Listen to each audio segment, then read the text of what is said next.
নমস্কার। আমরা পাগলা রাজার গল্প নিশ্চয়ই শুনেছি, পড়েছি, অনেকের মুখে গল্প করতেও আমরা দেখেছি। আমি আজকে যেই কবিতাটা পড়ছি ওটা হচ্ছে একটা পাগলি রানীকে নিয়ে, না, একটা পাগলি মহিলাকে নিয়ে, যার পরিচয়টা আমার কবিতার মাধ্যমে আমি কিছুটা ব্যক্ত করতে যাচ্ছি। এবং কলকাতা আরজি করে যে ঘটনা, ওটাকেও আমি তীব্র ধিক্কার জানাই। সাথে আমি আজকের যে কবিতাটা পড়তে যাচ্ছি ওটা আমার দুদিন আগের লেখা। আসুন দেখা যাক কবিতাটা কেমন হয়, আপনাদের কেমন লাগে। আজকে আমার কবিতাটার নাম হচ্ছে পরিচয়।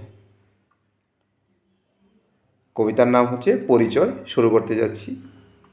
এই যে নারী, তোমার পরনের যে রয়েছে সাদা বস্ত্র, দেখেছ কি কখনো রয়েছে যে কতটা রক্ত?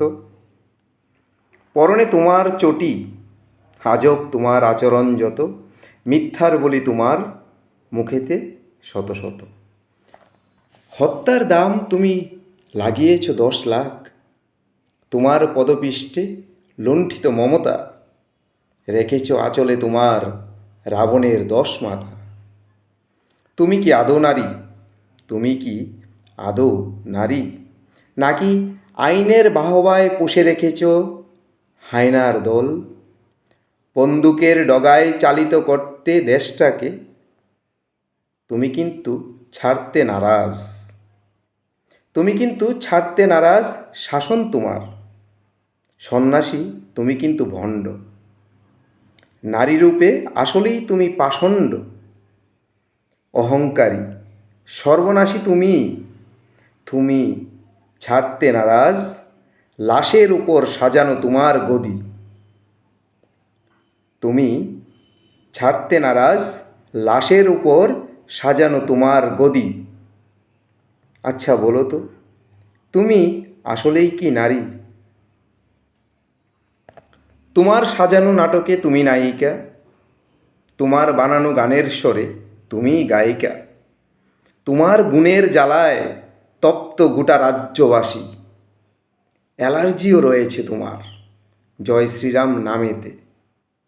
আবার কানেতে গুজিয়া কাপড়, নামাজ করহ পাঠ, সাদা বস্ত্রে পেতনি তুমি। গোটা রাজ্যের রক্তচোষা এক রাক্ষসী। তোমার গুণের জ্বালায় তপ্ত গোটা রাজ্যবাসী। আচ্ছা বলো তো, আসলেই কি তুমি নারী? জনেক 18 কামড়ে নিথর হলো প্রাণচঞ্চালিকা এক রমণী। তুমি কেমন করিয়া বলিলে বলো তো সেটাকে ঘটনা একটুখানি? পারলে না তো নিতে মায়ের স্বাদ, পারলে না তো নিতে মায়ের স্বাদ, কিভাবে বুঝিবে সন্তান হারানোর আঘাত? তুমি যে ক্ষমতার ক্ষমতায় এক অহংকারী। ভাবো তো একবার, তুমি কি আসলেই নারী?